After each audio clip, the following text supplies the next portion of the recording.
Assalamualaikum warahmatullahi wabarakatuh. Waalaikumsalam Waalaikumsalam warahmatullahi warahmatullahi wabarakatuh. wabarakatuh.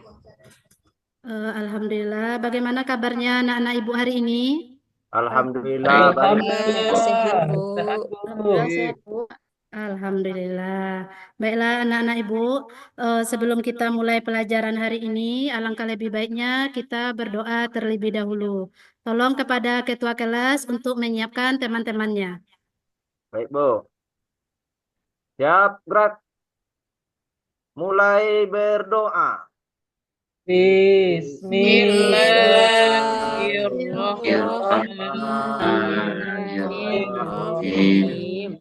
Raditu billahi rabban wa bil islami dina wa bil Muhammadin nabiyya wa rasulah. Rabbi zidni ilman warzuqni Amin. Amin. Ucapkan salam Bu Guru. Assalamualaikum warahmatullahi wabarakatuh. Waalaikumsalam warahmatullahi wabarakatuh. Baiklah anak-anak ibu, mungkin dengan berdoa tadi akan menambah semangat dan motivasi kita agar dapat mengikuti pelajaran dengan baik hari ini. Nah, sebelum kita lanjut, ibu akan absen terlebih dahulu. Siapa yang tidak hadir hari ini? Hadir Siapa semua, hadir? Bu. Hadir semua, Bu. Alhamdulillah, semuanya hadir dan bisa mengikuti kegiatan PBM kita hari ini dengan baik. Baiklah anak-anak ibu, sebelum kita lanjut materi hari ini, ibu ingin bertanya dahulu. Apa materi kita minggu kemarin, nak? Bu. Ya, apa, Vivi? Iman kepada malaikat, Bu. Ya, iman kepada malaikat. Kemudian, siapa yang masih ingat berapa jumlah malaikat yang wajib kita imani? 10, Bu. 10, alhamdulillah. Ya, mungkin dengan demikian anak-anak ibu bisa lebih paham dan lebih semangat lagi untuk belajar ke depannya. Nah, materi kita hari ini adalah mengenai ruqsyah dalam ibadah, terutama ruqsyah dalam ibadah sholat yang akan kita bahas hari ini. Nah, kemudian anak-anak ibu ingin tahu dulu, siapa yang tahu apa itu ruqsyah? Ada yang tahu atau pernah mendengar kata ruqsyah? Apa itu kira-kira? Pernah, Bu. Ya, Zaifah, apa ruqsyah menurut Zaifah? Rusa ialah kemudahan yang diberikan oleh Allah kepada umatnya untuk mengerjakan ibadah. Nah, bagus. Ada lagi yang mau menambahkan? Apa itu ruqsyah? Ya Bu, rusyah itu adalah keringanan Bu. Ya, keringanan. Ada yang bilangnya kelonggaran. Nah, kemudian yang kita bahas hari ini ruqsyah dalam sholat. Kira-kira apa saja ruqsyah dalam sholat? Ada yang tahu? Apa keringanan yang diberikan oleh Allah dalam kita melaksanakan sholat? Mungkin anak-anak ibu pernah tahu dalam kehidupan sehari-harinya apa saja? Bu. Pernah dengar? Pernah Nggak tahu deh, Bu. mendengar? Pernah, Pernah, Bu. Bu. Apa kira-kira? Kalau kita pergi jauh, Bu. Apa keringanannya kalau dalam sholat kalau kita pergi jauh? Sholatnya boleh dijamak, Bu. Ya, dijamak. Ada lagi yang tahu? Kalau kita sakit ada nggak keringanannya dalam sholat? Ya, Bu. Bu. Ya, Ropi, Bu. apa keringanannya dalam sholat ketika kita sakit? Ya, kalau kita sakit, Bu, tidak mampu berdiri, boleh sholat duduk. Kalau tidak mampu duduk, boleh sholat berbaring, Bu. Bagus, alhamdulillah. Berarti anak-anak ibu semua sebagian besarnya sudah tahu apa itu keringanan atau ruksah. Baiklah, sekarang ibu akan lihatkan dulu tujuan pembelajaran kita sebelum kita masuk materi. Anak ibu. Bisa, Bu. Bisa, Bu. Ini ada 3 tujuan pembelajaran kita yang akan kita capai nanti setelah kita belajar. Siapa yang bisa membacakan? Yang pertama apa tujuannya? Saya, Bu. Ya, silakan Zaifah. Ya, tujuan pembelajaran yang pertama yaitu peserta didik dapat menjelaskan makna rukhsah dalam ibadah. Ya, kemudian yang kedua. Ada Bu, saya Bu. Coba Roli. Ya, Bu. Peserta didik dapat mengidentifikasi rukhsah dalam ibadah salat. Kemudian yang ketiga, ada lagi yang mau membacakan? Saya, Bu. Ya, silakan Riza. Peserta didik dapat membuat bagan atau label mengenai rukhsah dalam ibadah sholat, Bu. Ya, terima kasih anak-anak Ibu. Jadi dalam materi rukhsah dalam sholat ini ada 3 tujuan pembelajaran yang akan kita capai. Yang pertama, peserta didik dapat menjelaskan makna rukhsah dalam ibadah sholat, dalam ibadah. Kemudian yang kedua, mengidentifikasi ketentuan rukhsah dalam sholat. Dan yang ketiga nanti diharapkan anak-anak Ibu mampu membuat bagan atau tabel tentang rukhsah dalam ibadah sholat. Nah, terima kasih banyak anak-anak Ibu yang telah berpartisipasi. Kemudian nanti dalam tujuan pembelajaran ini ada yang akan kita capai nantinya atau dikenal dengan KKTP. Yaitu setelah belajar, anak-anak Ibu diharapkan mampu menjelaskan makna rukhsah dalam ibadah itu dengan benar. Kemudian mengidentifikasi ketentuan rukhsah sholat itu dengan benar. Dan terakhir nanti diharapkan anak-anak Ibu bisa membuatkan tabel mengenai rukhsah dalam ibadah sholat ini dengan benar. Nah, jadi sebelum kita mulai, Ibu berharap anak-anak Ibu serius dalam belajar sehingga tercapai tujuan yang akan kita capai pada hari ini. Bisa kira-kira anak-anak Ibu? Bisa Bu. Bisa, Bu. Baiklah, sekarang Ibu akan lihatkan dulu mengenai video pembelajaran tentang rukhsah dalam ibadah sholat.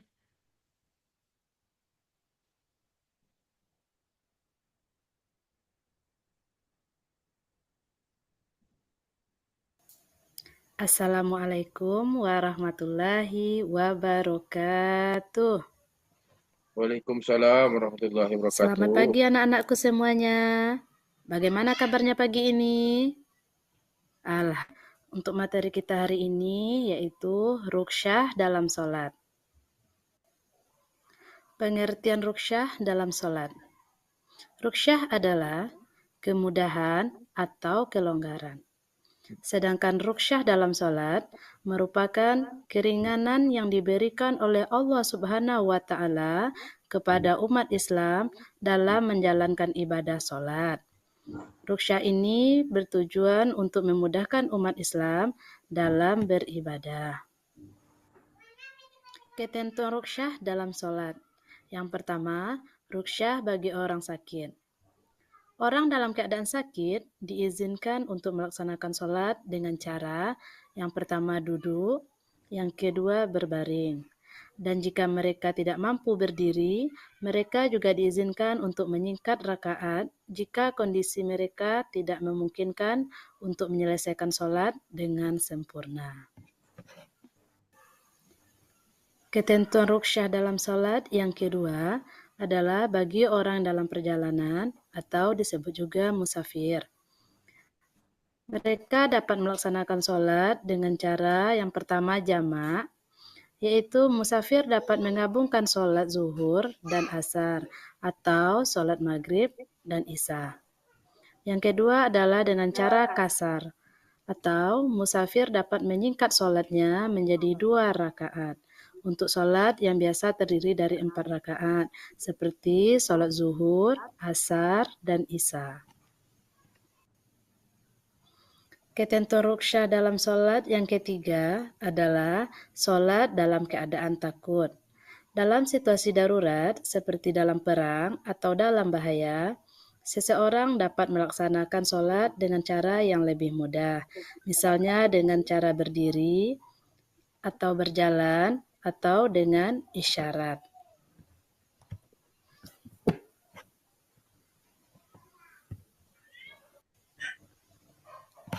Hikmah rukhsah dalam sholat. Yang pertama, sebagai keringanan. Rukhsah diberikan untuk memudahkan umat Islam dalam beribadah. Yang kedua, menambah kekhusyukan. Dengan ruqsyah, umat Islam dapat lebih khusyuk dalam beribadah. Yang ketiga, menunjukkan kasih sayang Allah. Ruqsyah merupakan wujud kasih sayang Allah yang memberikan kelonggaran dan fleksibilitas dalam menjalankan kewajiban agama sesuai dengan kondisi umatnya.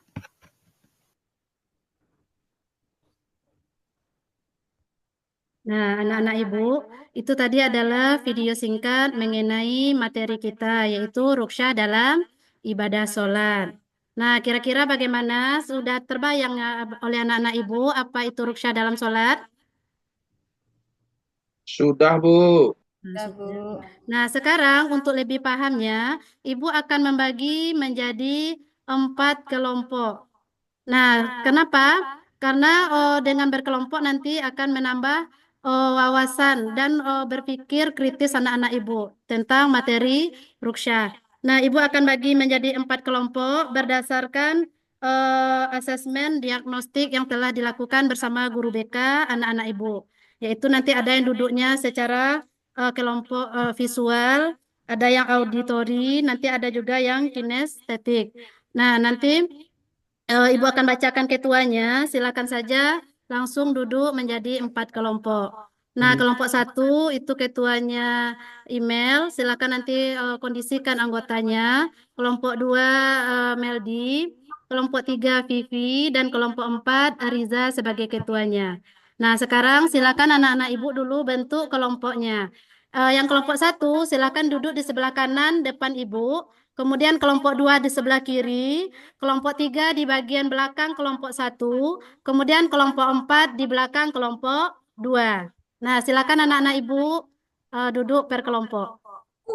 Iya, Bu. Dan sebelum kita mulai diskusi kelompok, coba ya anak-anak Ibu perhatikan. Di tangan Ibu ini ada shortcut atau potongan-potongan kertas. Nah, inilah yang akan anak-anak Ibu diskusikan nanti. Kelompok 1, di sini ada potongan kertasnya tentang pengertian, kemudian dalil tentang ruqsyah. Silakan nanti kamu tempelkan potongan-potongan ayat ini di kertas yang telah Ibu sediakan. Kemudian nanti kelompok 2, kalian akan membahas tentang ketentuan ruqsyah bagi orang yang sakit. Nah, nanti silakan cocokkan potongan-potongan kertas ini di kertas yang telah Ibu sediakan. Kelompok 3 itu akan membahas tentang ruqsyah dalam sholat bagi musafir. Nah, kamu cocokkan nanti bagian-bagiannya. Kemudian kelompok 4 itu akan membahas tentang hikmah. Paham anak-anak Ibu? Paham, Bu. Nah, paham. Nanti jika ada yang ragu, silakan tanyakan. Ibu akan berjalan mengkondisikan kelas ini. Akan melihat siapa yang aktif, siapa yang hanya duduk-duduk saja, atau siapa yang hanya bermain saja, itu akan ada nilainya. Yang akan mendapat nilai terbaik adalah anak ibu yang aktif dalam kelompok. Nah, di sini ada tabel penilaian ibu nantinya. Ibu akan nilai kemampuan kelompok di sini. Nah, setelah Ibu beri waktu untuk diskusi, nanti hasil diskusi ini akan ditampilkan ke depan kelas dengan presentasi. Nah, presentasikan hasil diskusi kelompok anak-anak Ibu. Pilihlah siapa ketuanya, siapa nanti sekretarisnya, siapa moderator yang akan memimpin diskusinya. Nah, paham? Paham, Bu.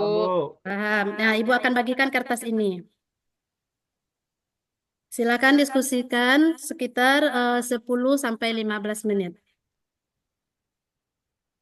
Iya, Bu.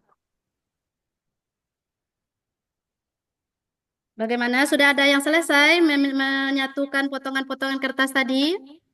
Sudah, Bu. Sudah, Bu. Sudah, kelompok berapa yang sudah? Coba Tiga, diangkat Bu. dulu kertasnya. Kira-kira kelompok berapa yang sudah? 3, Bu.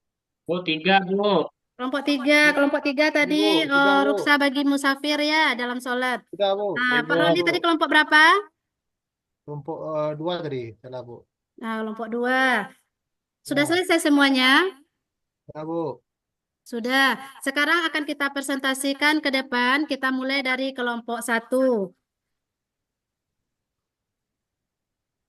mengenai pengertian ruqsyah dalam ibadah sholat. Coba kita lihat tempelannya apakah betul, cocok, pengertiannya menurut bahasa, menurut istilah. Bagaimana kelompok yang lain, hasil tampilan kelompok 1? Benar tidak mereka menempelkannya? Benar, Bu. Benar, Bu. Benar. Ada nggak yang terbalik antara hadis dan dalil Al-Qur'annya? Coba perhatikan Ada. dulu. Ada nampaknya, Bu. Bagian mana? Atau pas? Pas, Bu. Bu. Bagus. Alhamdulillah. Berarti kelompok 1 bisa menyatukan kertas-kertas yang telah Ibu potong ini. Kelompok 2 bagaimana mengenai rukhsah bagi orang sakit? Apakah Bu. bisa menempelkan sesuai ketentuannya? Ya, Bu. Nih, Sudah, Bu. Bu. Sudah, Bu. Terbalik atau betul? Betul. Betul. Alhamdulillah. Kelompok 3 bagi orang musafir. Ya, Bisa? Bu. Nah, Bu, ini, Bu. Ya, Bu. Coba Ibu lihat. Tulis kelompok sama Bu Vivi, Bu. Ya, Oh ya, sama kami, Bu. bagus. Nah, berikutnya kelompok 4 coba Ibu perhatikan. Bagus. Berarti semuanya sudah paham ya. Ini baru sekedar materi sholat, rukhsah dalam sholat. Nah, nanti kita akan belajar juga mengenai rukhsah dalam puasa, haji, dan zakat. Nah, semoga rukhsah dalam sholat ini bisa kamu pahami. Nah, berikutnya Ibu akan memperlihatkan materi kita dengan PowerPoint. Silakan anak-anak Ibu perhatikan dulu materi berikut. Adalah materi kita yang tadi, rukhsah dalam sholat.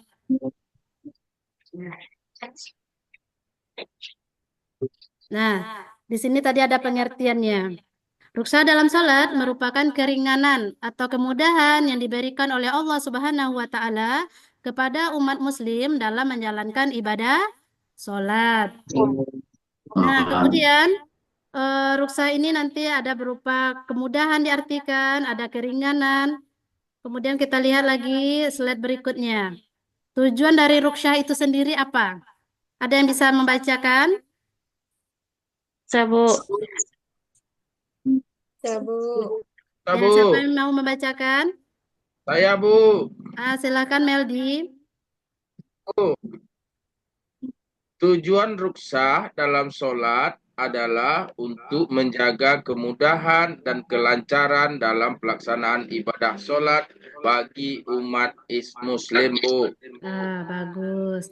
Nah, itu salah satu tujuan rukhsah dalam sholat. Sebenarnya rukhsah dalam sholat ini tujuannya tidak lain adalah untuk memberikan kemudahan, kelancaran bagi umat Muslim dalam melaksanakan ibadah sholat. Jadi tidak pernah Allah itu memberatkan hambanya dalam melaksanakan ibadah. Asalkan sesuai dengan ketentuan syariat Islam. Berikutnya. Nah, di sini kita lihat rukhsah bagi orang yang dalam perjalanan atau bagi musafir. Nah, apa saja rukhsah bagi musafir? Yang pertama, musafir itu boleh menjamak sholat. Apa itu menjamak, Nak? Ada yang masih ingat? Dabu. Jamak mengumpulkan, Bu, ya. Mengumpulkan. Menggabungkan, Bu. Menggabungkan dua waktu sholat, Bu. Apa, Menjadi Rofi? Menggabungkan Dua jadi satu, dua Bu. waktu sholat, Bu. Menggabungkan menjadi satu waktu. Iya, Betul. Bu. Nah, semua pendapat anak-anak Ibu itu benar. Nah, ada lagi yang ingin memukakan pendapatnya, tidak usah takut, tidak usah merasa saya tidak bisa. Silakan berpendapat saja, nanti benar salahnya akan kita perbaiki. Ada lagi yang berpendapat, apa itu jamak? Menggabungkan, Bu. Menggabungkan. Jamak itu Nah, jadi di dalam ibadah Menyatukan, Bu. sholat yang dilaksanakan dengan jamaah adalah dengan menggabung dua waktu sholat menjadi satu waktu. Boleh dikerjakan di awal, boleh dikerjakan di akhir. Misalnya sholat zuhur dan asar. Kita gabung karena kita dalam perjalanan yang jauh, Boleh kita laksanakan sholat zuhur di waktu asar, atau boleh kita kerjakan sholat asar di waktu zuhur. Zuhur. Nah, itu salah satu kemudahan yang diberikan dalam sholat bagi orang yang mengadakan perjalanan yang jauh. Nah, kalau anak-anak ibu dari sekolah pulang ke rumah, boleh dijamak? Enggak, Bu. Karena malas misalnya anak-anak ibu sholat di sekolah. Nanti sajalah di rumah. Mau jamak, Bu, dengan asar. Boleh kira-kira? Enggak, Bu. Bu. Tidak ya, Nak. Yang boleh Enggak, dijamak itu adalah orang yang melakukan perjalanan jauh. Nah, misalnya anak-anak ibu naik kendaraan dari kampungnya. Misalnya di mana kampungnya? Di Pasaman. Mau ke Padang, Padang. Bu. Atau mau ke Bengkulu. Atau mau ke Jakarta. Itu kan jauh perjalanannya dengan mobil. Ya, Nah, Bu. nanti untuk memudahkan agar karena kita perginya nanti dengan mobil umum, kan susah berhentinya. Nah, boleh anak-anak ibu gabungkan sholat zuhur dengan asarnya. Paham anak-anak ibu? Bu. Paham. Nah, kemudian Bu. yang kedua, ya Boleh bertanya, Bu? boleh. Bolehkah, apakah semua sholat itu bisa digabungkan, Bu? Dijamak, Bu? Ada yang bisa menjawab? Apakah boleh semua sholat itu dijamak? Ada anak-anak ibu yang tahu? Boleh nggak kira-kira? Tidak, Bu. Apa alasannya, Sukma? Karena waktunya berjauhan, Bu. Contoh, sholat Isya dengan sholat subuh, Bu. Ya, sudah beda hari lagi ya. Sudah ada hari, Bu, Nah, kan? ada lagi yang mau menambahkan? Apakah bisa semua sholat itu kita jamak? Ya, baiklah. Kalau untuk sholat yang dijamak itu tidak semua sholat.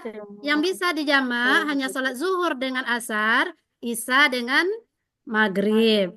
Nah, jangan menjamak sholat nanti Mia subuh dengan isya. Ya, Bu. Oh, Ya. tidak boleh itu, Bu. Ya, tidak boleh. Karena itu jaraknya terlalu jauh waktunya. Kemudian juga harinya sudah berbeda. Oh, Ya, itu, Bu. Bu, ya. Hmm. Makasih atas jawabannya, Bu. Ya, terima Itu, Ibu, kasih. ya. Bu, Nah, boleh tanya, Bu? ya boleh. Kalau ragu silakan saja bertanya. Kalau sholat asar bisa digabungkan dengan maghrib, Bu. Kemarin saya pergi main bola sore, Bu, kan? Setelah itu, karena keasikan main bola, kan orang udah azan maghrib, sholat asarnya tinggal. Terus sholat asarnya dikerjakan waktu maghrib, Bu. Oh. Kalau menurut ketentuan syariat Islam, yang boleh digabung itu hanya sholat zuhur dengan sholat asar. Kemudian sholat maghrib dengan sholat isya. Jadi ketika Sukma kemarin mengerjakan sholat asar di waktu maghrib, ya itu tadi. Ya, Bu. Nah, itu mungkin bisa saja diterima karena alasan tidak tahu. Nah, sekarang Oh, ketika gitu, Ibu Ibu. sudah menjelaskan kan sudah tahu. Ya, Berarti ya. tidak boleh lagi karena nanti akan terhitung dosa atau Ya. tidak memenuhi Melalaikan, Bu. ketentuan Melalaikan, syariat Bu. Islam. Melalaikan, Bu, Oh, ya. iya, Bu. Melalaikan pula lagi kan. Melalaikan. Berarti Sementara nggak boleh, ya, Bu, kalau ya? ya tidak intinya tidak boleh. Tapi kalau sekarang sudah tahu, berarti sudah ada hukumnya. Ketika kemarin mengerjakannya tidak tahu, tidak ada hukum bagi yang tidak tahu. Ada lagi yang masih ragu anak-anak Ibu? Berarti sholat jamaah itu harus sholat yang 4 rakaat itu, Bu. Tidak. Kalau maghrib kita berapa rakaat? 3, Bu. Bu, ya. Maaf, Bu. 3, Bu. Maghrib berapa, Meldi? Kamu sholatnya 4 rakaat? Maaf, Bu. 3, Bu. 3, Bu. Meldi ini tidak pernah salat, Bu. Hah? Meldi ini tidak pernah salat, Bu. Itu tidak tahu dia salat, Bu, Meldi ini, Bu. Tahu Roli, berdekat rumah Roli dengan Meldi. Pak Di Rol. dekat rumah, Bu, sebelah, Bu. Meldi ini sering main bola sore, Bu. Sama dengan siapa dia, Bu? Sama si siapa tadi, Bu? Kawan tadi, Bu. Si Meldi, Bu. Sama itu, Bu. Roli itu juga, Bu. Gak sholat, Bu. Ya, jadi Bu, sekarang sudah sebenarnya, terbuka Bu, ya, kami tidak itu bertiga banyak dekat yang rumah, meninggalkan Bu. sholat. Jadi Ibu Ya, Bu. harapkan tidak ada lagi yang meninggalkan sholat, apalagi kita sudah diberi kemudahan. Jadi tidak ada Ya, Bu. lagi alasan untuk meninggalkan sholat. Paham anak-anak Ya, Ibu? Bu. Paham, Ya, Bu. Bu. Nah, paham. Paham, Itu untuk Bu. kebaikan kita ya. Meninggalkan sholat itu adalah dosa besar. Mau Aruli, anak-anak Ibu sholat masuk besar neraka? Ya, Enggak, ya. Bu. Ah, tidak. Semua umat Islam itu menginginkan masuk surga. Jadi jangan sekali-kali kamu tinggalkan sholat. Paham, nak? Aruli, Ya, Bu. terus Aruli. Paham, Bu. Ya, Meldi. Nah, kemudian Meldi, Meldi. ruksah yang kedua dalam sholat itu boleh dikasar atau diringkas sholatnya. Ini hanya berlaku untuk rakaat yang bilangannya 4 rakaat sholatnya. Bisa diringkas menjadi dua rakaat. Rakaat. Nah, berikutnya.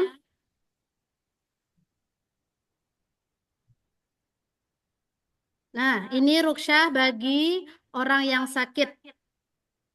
Sebenarnya kita itu sholat ketentuannya bagaimana? Ada Sehat. nggak ketentuan kita sholat anak-anak Ibu? Berdiri, Bu. Berdiri itu salah Ya, satu. Berdiri. berdiri Apa? tegak Bagi yang betul, Bu. mampu, Bu.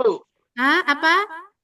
Berdiri bagi yang mampu, Bu. Nah, berdiri bagi yang mampu. Nah, ini dia materi kita. Adanya ruksah dalam sholat bagi yang tidak mampu berdiri dalam sholat. Nah, apa keringanan diberikan Allah bagi orang yang sakit, yang tidak mampu sholat secara normal atau secara berdiri, boleh melaksanakan sholat dengan cara duduk. Atau tidak juga bisa duduk, boleh dengan berbaring. Asalkan tidak meninggalkan sholat. Sholat. Sholat. Paham?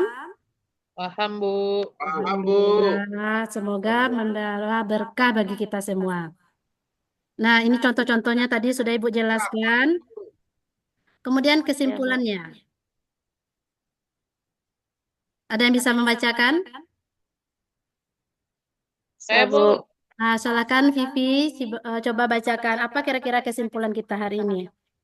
Kesimpulan, ruksah dalam sholat merupakan kemudahan yang diberikan Allah Subhanahu wa Ta'ala kepada umat Muslim dalam menjalankan ibadah sholat. Tujuan ruksah adalah untuk menjaga kemudahan dan kelancaran pelaksanaan ibadah sholat, serta untuk melindungi kesehatan dan keselamatan umat Muslim. Tuh, Bu. Bagus. Nah, jadi kesimpulan kita dari ini mengenai ruksah dalam ibadah sholat, yaitu adalah keringanan yang diberikan oleh Allah dalam melaksanakan ibadah sholat. Apa saja keringanannya? Ada bagi orang yang sakit, ada bagi musafir. Nah, jadi kita diberikan kemudahan oleh Allah. Sampai di sini ada pertanyaan atau ada yang masih ragu? Kalau tidak, Ibu akan mengadakan tes untuk pemahaman anak-anak Ibu. Bu, Ya, Bu. Ya, tanya, Bu. ya silakan Meldi. Sholat subuh boleh dikasar, Bu. Sholat subuh di kasar berapa rakaat lagi tinggalnya itu? Karena Roli, Bu, sudah dikasar sholat subuhnya tadi, Bu. Dia nggak sholat, Bu. Nah, sama dengan 0 jadinya kalau di kasar. 2 rakaat di kasar juga menjadi 0 rakaat berarti tidak sholat. Tidak boleh ya anak-anak Ibu. Ingat, Ya, Bu. yang di kasar itu hanya sholat yang bilangan rakaatnya 4 rakaat. Ya, Bu. Nah, tidak ada lagi yang mengkasar-mengkasar. Bilangan Ya. rakaat 2. Sama Bu Meldi juga ya, Bu. Nah, berarti Dia ini melawan satu kamak ya, Bu. aliran ini ya, Meldi sama Ya, Roli Bu. ini. Ya, Bu. Yang kamak Dia melawan sharing itu, Bu. tuh, Kru. Dia Jadi sharing Ibu itu, Bu. tidak mau anak-anak Ibu ini ada yang meninggalkan sholat. Nah, jadi tadi itu Ibu jangan. jelaskan di awal, hukum bagi yang tidak tahu itu tidak ada. Tapi sekarang kamu sudah tahu, sudah Ibu jelaskan, sudah mendengar, jadi kamu wajib lagi melaksanakan sholat. Ya, Bu. Dengar, Meldi. Insya Allah. Nah, insya Allah, semoga membawa keberkahan bagi anak-anak Ibu. Tidak ada lagi yang meninggalkan sholat. Ingat, sholat itu adalah tiang Agama, Bu. agama. Agama, Bu. Apalagi kita umat Muslim. Kalau tidak kita yang menegakkan sholat, siapa lagi? Iya, Bu. Ya, anak-anak Ibu. Ya, Bu. Ya, Bu. Ya. Nah, sekarang silakan ambil ke depan lembar LKPD yang akan Ibu berikan ini. Nanti kamu jawab dan kamu kumpulkan kembali kepada Ibu. Ya, Bu.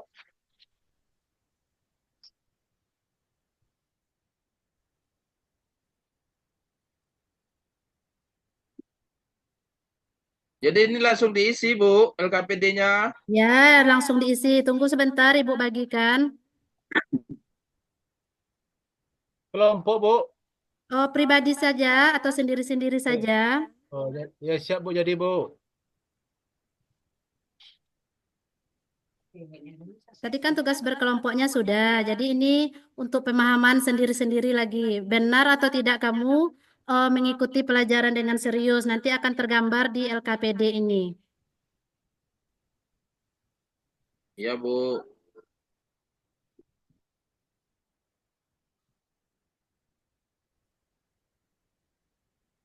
Nah, di sini ada 4 soal yang akan Ibu berikan. Yang pertama, jelaskan apa yang dimaksud dengan ruksya. Nanti kamu isikan di bawah. Kemudian nanti ada dalil tentang ruksya, kemudian ketentuan ruksya. Nanti kamu isikan di tabel ini. Misalnya sakit kondisinya, bagaimana keringanan yang diberikan Allah. Atau dalam perjalanan jauh, apa keringanan yang diberikan Allah. Nah, kira-kira anak-anak Ibu bisa mengisi LKPD ini? Insya Allah, Bu. Nah, Ibu berikan waktu 5 menit, silakan jawab. Setelah ini kamu kumpulkan kembali. Ya, Ya, Bu. Ya, Bu. Bu. Coba, Bu. Sudah selesai? Ya, Bu, udah siap, Bu. Nah, Sudah, Bu. silakan kumpulkan ke depan, nanti akan Ibu nilai dan akan terlihat bagaimana kemampuan kamu dalam materi ruksyah ini. Silakan kumpulkan. Ya, Ya, Bu. Bu. Udah Tunggu, kumpul, Bu. Bu. Ya, yang Udah belum siap, Bu. silakan Ibu tunggu. Ya, Bu. Buat nama dulu ya, Bu. Ya, ya nama jangan lupa, nanti ke mana Ibu memasukkan nilainya. Nama Ya, udah, Bu. Bu. Nah, nama kelas nanti tertukar dengan kelas lain. Si, Bu. Ya, Si Bu. Ropi ini pernah ambil nama ada, Bu. Sering, Bu. Malas ambil nama, Bu. Nah, menyalang pena lo Karoli. Iya, Bu. Coba penawak Bu. nyambil tadi, cidok tadi, Bu. Lah, Ini, mau Bu, kalian mah. ditarik-tarik Ropi, Bu. Robek, Bu, LKPD-nya, Bu. Aduh. Udah kumpul aja nanti Ibu lem lagi. Ibu akan lihat dulu jawabannya nanti. Nah, silakan Makasih, Bu. udah siap. kumpul-kumpul. Jangan sekali, Bu. Nah, Selanjutnya Bu. siap, Bu. ya sudah, Udah ini kumpul, sudah Bu. Ibu terima semuanya. Sudah Ya, Bu. cukup. Ini yang akan Ibu nilai nanti. Iya, Bu.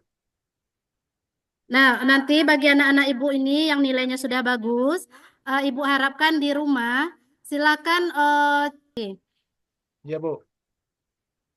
Nah, nanti bagi anak-anak Ibu ini yang nilainya sudah bagus, Ibu harapkan di rumah, silakan cari lagi materi tentang ruqyah ini dari sumber-sumber lainnya. Boleh dari internet, boleh dari sumber bacaan lainnya tentang ruqyah dalam ibadah sholat. Nah, bagi anak-anak Ibu yang nilainya masih belum tuntas, ini akan Ibu berikan remedial nanti. Akan kita ulang kembali materi ini. Dan kemudian akan Ibu ujikan kembali. Nanti waktunya akan Ibu tentukan. Bisa Ya, yang Bu. nilainya nanti tidak tuntas? Ya, Bu. Ya akan Ibu remedi ya nak. Apa yang tidak Ya, tuntas, Bu? Bu. Saya tuntas, Bu. Nanti akan Ibu share di grup nama-nama yang tidak tuntas. Jadi kita Iya, bisa Bu. belajar kembali. Kemudian nanti waktunya Ibu tentukan untuk remedi. Ya, Bu. Ya. Nah, sampai di sini masih ada yang ingin bertanya anak-anak Ibu. Kalau tidak, Ibu tutup lalu pelajaran kita hari ini. Enggak, Bu. Ada? Oh iya, Bu. Mas? Pelajaran untuk besok apa, Bu? Bagus sekali. Ibu tadi sengaja tidak menyebutkannya karena Ibu ingin tahu ada nggak yang lebih termotivasi untuk belajar minggu depannya. Ya, terima kasih. A+ untuk Meldi. Nah, minggu Ya, depan materi kita adalah ruqyah dalam ibadah puasa. Ya, silakan baca dulu di rumah. Nanti akan Ibu Ya, adakan Bu. kuis di awal pertemuan untuk menguji kemampuan anak Ibu. Ada membaca atau tidak? Bisa kira-kira, Ya, Bu. nak? bisa, Bu. Bisa, Insya Bu. Allah. Ya, Bu. Insya Allah, Bu. Nah, Ya, insya Bu. Allah. Terima kasih banyak anak-anak Ibu atas perhatiannya hari ini. Semoga apa yang Ibu sampaikan dapat menjadi manfaat bagi kita semua, terutama bagi Ibu Amin. yang telah memberikan materi ini. Akhirul kalam, Assalamualaikum warahmatullahi wabarakatuh. Waalaikumsalam Waalaikumsalam warahmatullahi Warahmatullahi wabarakatuh. wabarakatuh.